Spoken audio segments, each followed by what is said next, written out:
وعلیکم السلام ورحمۃ اللہ وبرکاتہ۔ سوال ہے کہ سفر میں قصر نماز کتنی مسافت پہ کر سکتے ہیں؟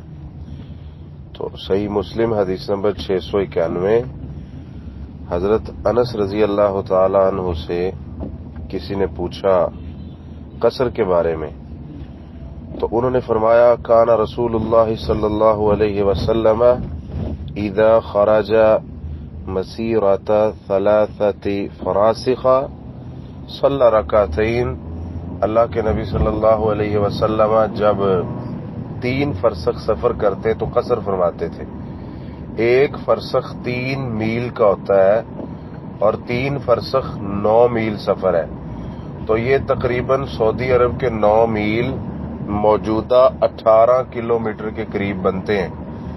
تو اس حدیث کی روح سے ثابت ہوتا ہے کہ 18 کلومیٹر سفر پہ نماز قصر کر سکتے ہیں، یہ سنت سے ثابت ہے۔